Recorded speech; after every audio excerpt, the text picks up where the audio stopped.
Hello everyone, GoldenNova here. So, you know how I said we were going to talk about the twins today? Yeah, that's going to have to be put on hold for a couple of weeks. I was made aware of a GoFundMe that's being made to assist another YouTuber, AleksisYT, and this video is part of how I'm helping.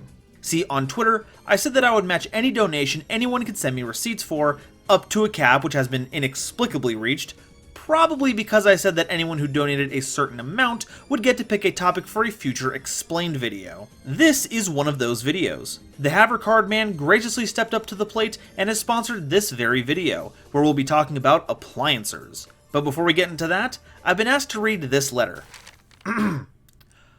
Dear King Scarlet Yu-Gi-Oh!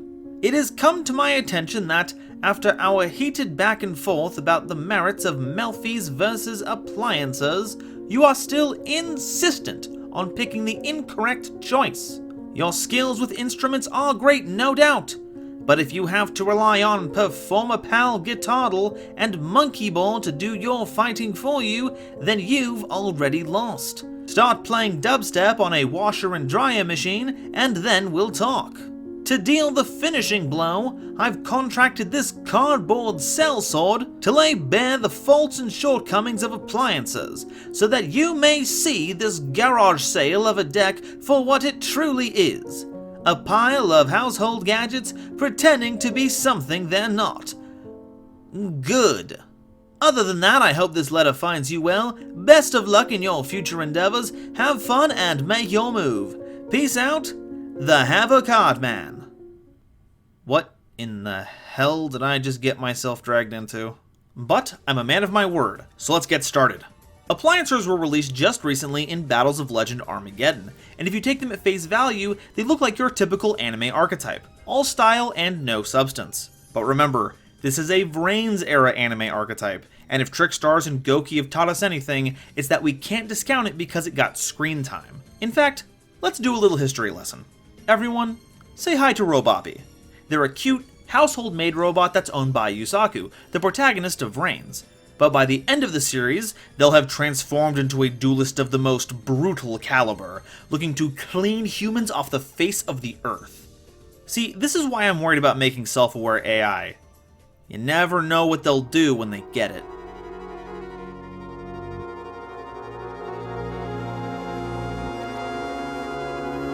Yeah. But that's why all the monsters are electric plugs and vacuums and a pair of weighing scales.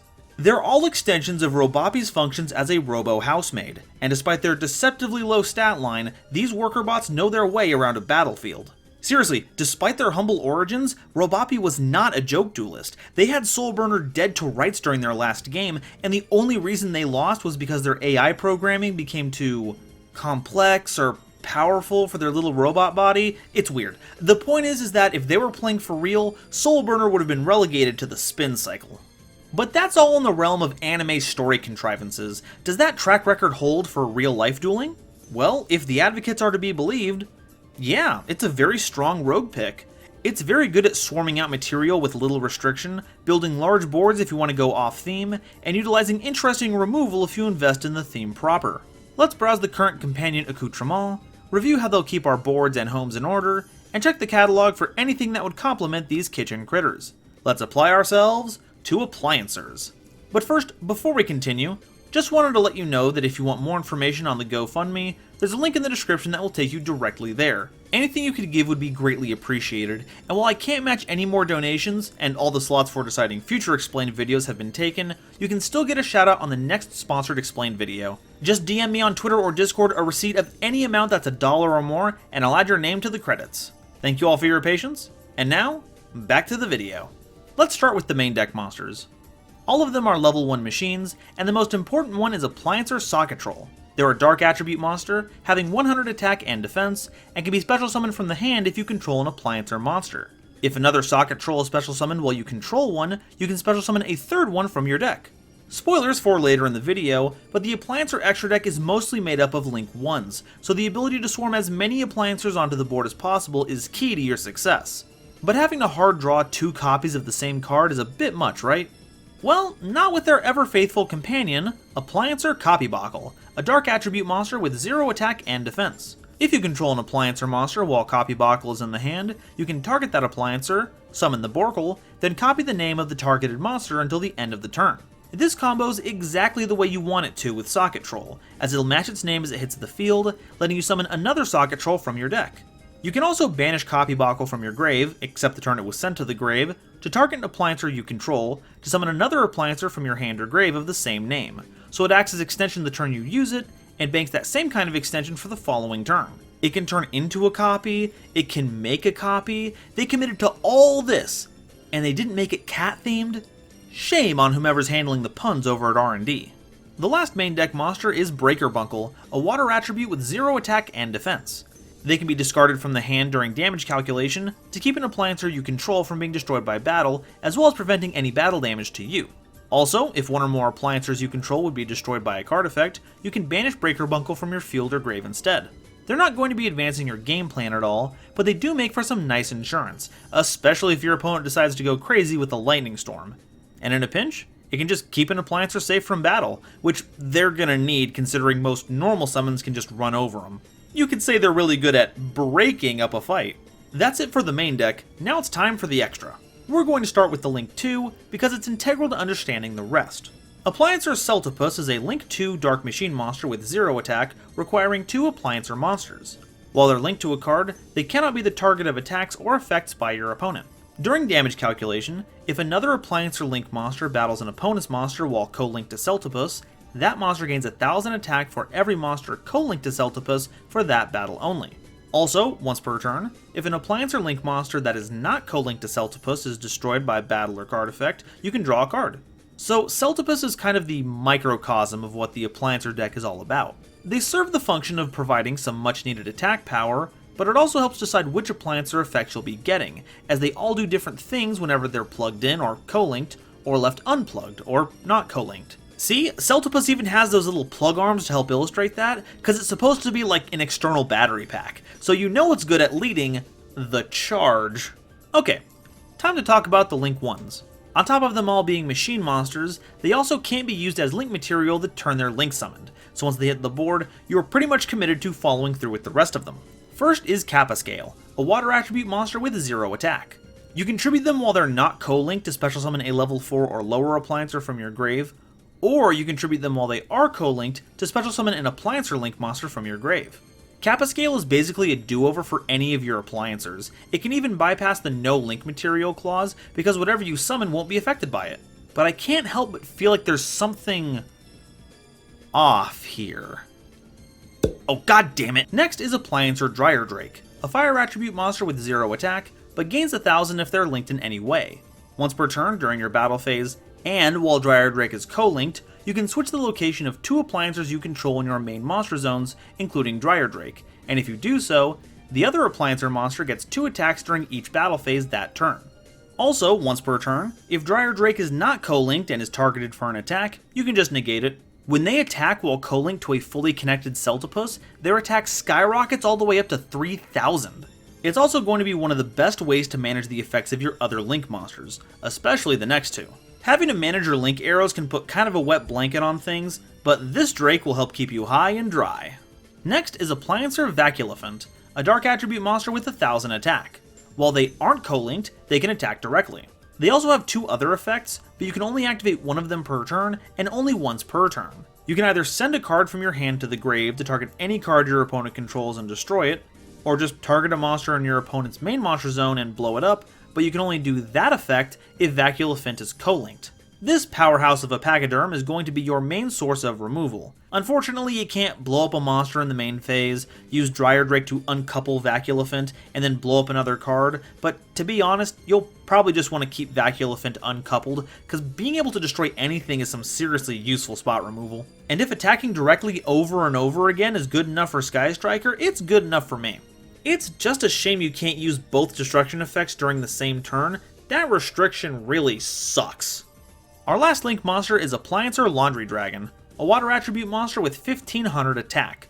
It's funny to think that they're the biggest monster in the theme, but don't be fooled, they're a scrapper. Neither player takes any battle damage when Laundry Dragon is involved, and has a different battle effect that triggers after damage calculation depending on whether or not they're co-linked. If it is, you banish the opponent's monster. and if it's not, you destroy them, then burn your opponent for damage equal to the original attack of the destroyed monster. So basically, when they're not connected, your attacks are rings of destruction but only for your opponent, and if it is connected, they're an out to Dragoon.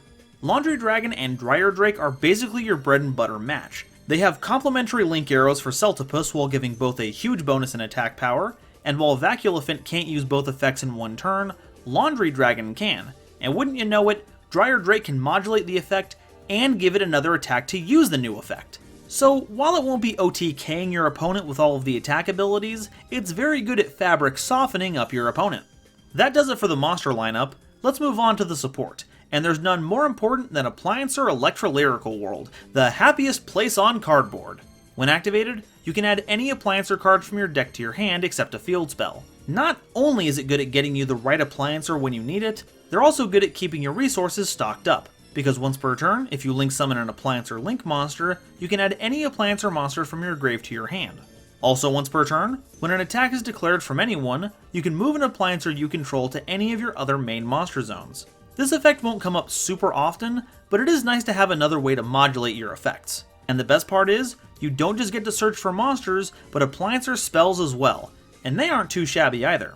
Appliancer Reuse lets you target then special summon any Appliancer in your grave, but you have to place it on the bottom of your deck when it leaves the field. The most important part of this card is what's not printed on it, a hard once per turn clause. So even if you draw a ton of them, as long as you have the targets in grave, you can use it over and over again, so yeah, the name checks out.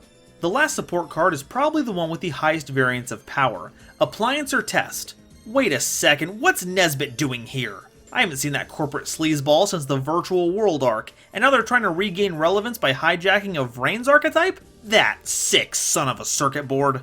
But joke's on him, we're only going to be playing one of them, so that should keep him in check. When you activate Test, you target an Appliancer Link monster you control, then special summon as many Appliancer Link 1s from your grave as possible to zones that Link monster points to, but they're banished during the end phase. This card is really good at turbocharging your field after turn 1. Just target a Celtipus and summon out a Laundry Dragon, and your choice of Dryer Drake or Vacuolephant depending on your needs.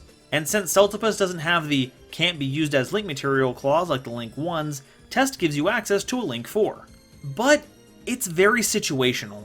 You can target any Appliancer Link monster to start the effect, but until we get more of them that work well in the extra monster zone, it really just means target Celtipus.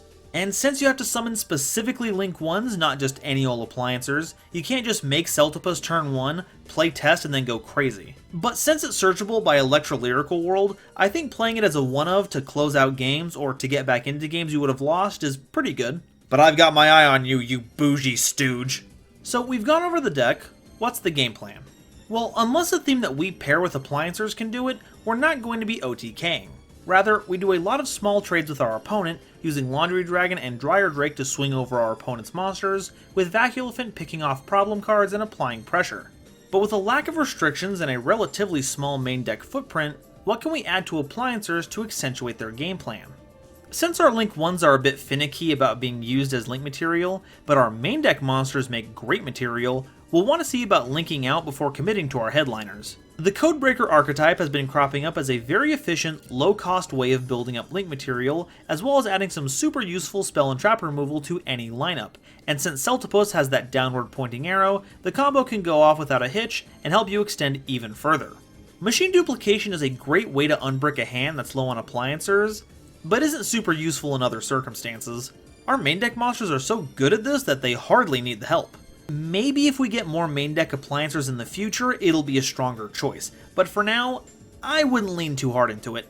A Kaiju package wouldn't be too bad here either. Aside from main decking outs to cards like Dragoon, you could even run Kyoto Waterfront. All that Link summoning is bound to rack up counters super quickly. Appliancers don't really feature much, if any, interaction on your opponent's turn, so having a Gamma Seal to keep your opponent at bay would be a nice touch. And I wish I could find more cards that would fit this theme, but it almost defies connection with any other archetype. There's not a single Earth Machine to be found, so no Machina inclusions, and there are too many non-dark monsters to be Orchest friendly. That's not to say that there aren't generic support cards you could run with Appliancers, just nothing that directly interfaces with their objectives. It all just kind of runs parallel to it. Oh yeah, speaking of which, Parallel Exceed works pretty good too. But really, it's got kind of a Morphtronic feel to it.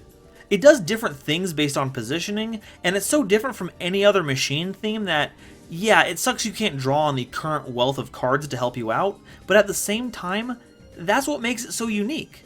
Having a theme that cares not only about column placement, but actively moving between them on the fly to maximize your plays, it's actually a pretty refreshing idea.